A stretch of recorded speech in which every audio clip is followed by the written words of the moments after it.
Hello, everyone. I hope y'all are doing well. We're going to begin our section on narrative writing. I really like narratives. I especially like to start out with narratives. I view it as an icebreaker of sorts. It's fun to write. You get to write about a story about yourself, something that maybe you had done in childhood, a family vacation, or something maybe about somebody else, maybe like a family member, a grandparent, um, an aunt, uncle. I mean, lots of possibilities here for you to share a story. Um, I apologize. I did not put in the syllabus. I have it in the module now, but this Prezi is based on pages 159 through 189. It's chapter 12 in your book. And hold on, here it is right here. Here's what happened. So the Prezi is based on this. Let's go ahead and go back to the Prezi, and we're just going to go ahead and start off with this. So here's what happened. You're sharing a story. I know this is a rather long quote, but I am going to go ahead and read it because I think it captures everything here. So, a narrative is a kind of writing that presents events in some kind of time sequence with a distinct beginning, middle, and ending. However, you don't have to have it quite like that. You can have it in reverse chronological order if you want to. And that is written for the purpose of making a point. That is, to write a narrative, it is not enough to simply report a sequence of events, which is what children do when they tell stories. Narrative essays, especially in college, are meaningful ways of making sense of our experiences, of what goes on around us, and of illustrating a point, making an argument, maybe, or writing about the lives of others. So, you're going to pick an event that was meaningful to you in some way, and you're going to share it in your writing. And I'll show you the assignment here in just a little bit. Let's go ahead and go on to the next one. And we find narratives in just so many places. As far as in academic disciplines, you find it in most disciplines as well. You really may not think about it, but you also find it in the medical field as well. Lots of narratives. Have you ever had a doctor ask you questions? Of course you have. So you're giving a narrative of some sort whenever you do that. It's how we find out about ourselves and about our health. And family, of course, stories that we've heard from our family members are handed down from generation to generation. And in the media, history class, of course, and of course in English class, which you will have here. So narratives surface in numerous areas. And in many cultures and communities as well, it's a form of history. It's a form of history that is passed down from generation to generation. You might read, hear a narrative in arguing a position or a book, movie review. Okay, so in some reviews, might kind of hear a narrative in there. So you're going to see narratives in so many places. But one thing that I'm looking for in a narrative is a clearly identified event. What happened? Who all was involved? Um, what is very, very important with narratives, and it's in your reading, is including a vivid descriptive details, painting a picture with your words of sorts. You want to share your story uh, go from one event to another with ease and describe it. And of course, pick something that you want to share. That'll obviously come up in your writing. If it's something that you really don't want to share, you really don't want to talk about, that's going to be seen in your writing as well. So pick something that you are passionate about and that you want to share. Need to have a clear point, consistent point of view. Who's telling the story? And I realize I'm just kind of skipping around here. Um, who's telling the story, and most of the time with narratives it's going to be first person. So that kind of brings me to something that I want to tell you all about concerning narratives. I am okay with you using first person, the pronouns I, me, we. That is okay. You can certainly do that with your narrative. In other papers, I usually tell my students to limit first person as much as possible. Definitely second person, that's you. But with this narrative, you can certainly use I. I mean, you're writing a narrative, so I'm perfectly fine with that. So you want to include those details, and I will upload an example.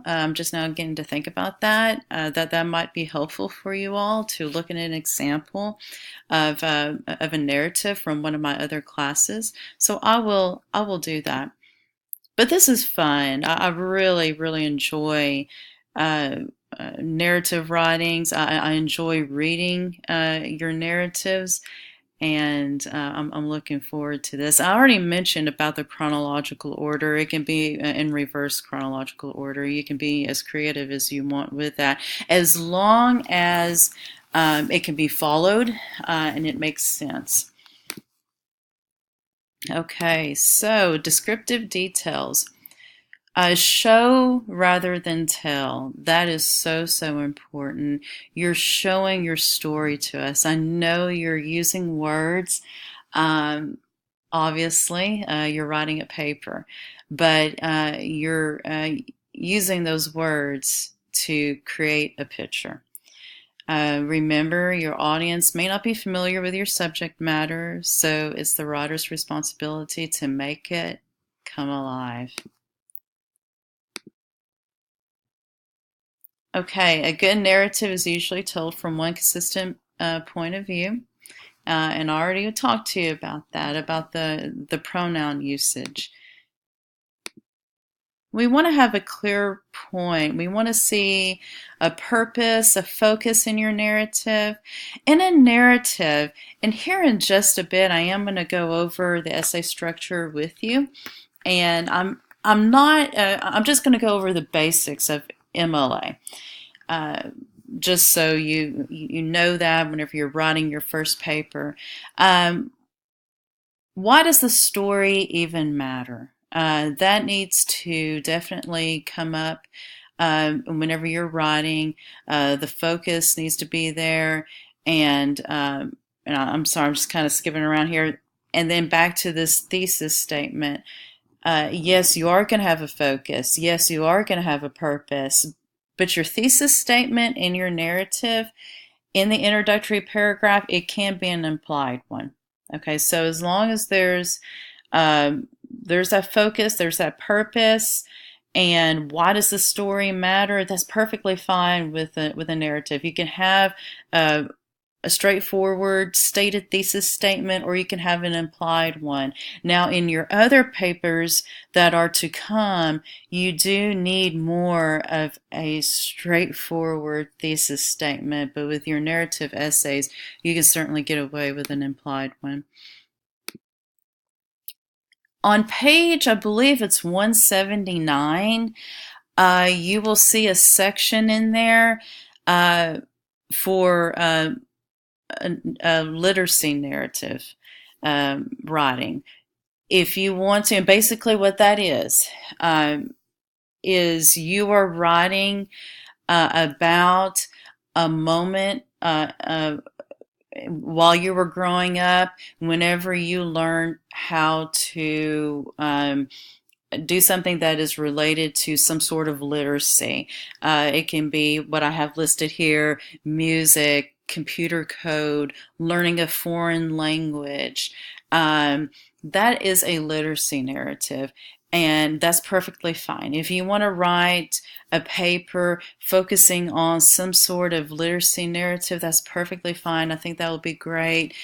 Follows the same types of rules, descriptive details, consistent point of view, some sort of order to it, but it's just really mostly focusing in on a time in your life that you learned literacy, or it could be somebody else's life as well. I mean, it could be maybe a time whenever a family member learned music and how that, or learned how to read music, and that played an important part in his or her life. So, I mean, you could be creative there as well. So, if you want to go that direction, you certainly can. You will need to choose an experience or event that you're comfortable sharing in some sort of detail with your audience. Your discussion board is going to be linked to your narrative. So you are going to be kind of sharing a little bit about your narrative, not the whole paper per se, but the topic and a little bit about it with your classmates through the discussion board. Think about the rhetorical situation. If you're sharing about a trip and you're talking about something that maybe your audience may not be exactly familiar with, then you'll need to explain it. Think about your purpose. Think about your stance. Consider the larger context. Consider matters of design. That kind of sort of goes back to the chronological order as well. So in this case, as far as a narrative is concerned, if just share, explain, and describe. We want lots of detail. We want a nice story with lots of detail. And your story is, of course, a part of a bigger story as well. All right. Oops. So sorry, I did not mean to do that. Decide on a point of view. Decide your topic first off. Be organized. Keep your main point in mind. Look critically at your draft. Of course, revise and edit. We are not going to have a peer review with this one. We will with the next paper, which will be the reporting information paper. But we're not going to have a peer review. I just decided not to with the narrative writing. I wanted to show you something, and of course I think I told you all last week that I'm using Screencast-O-Matic, and I don't know if it's going to cut me off at 15 minutes or not. If it does, then I'll just have to pick up in another video, which I was planning to possibly create another video anyway.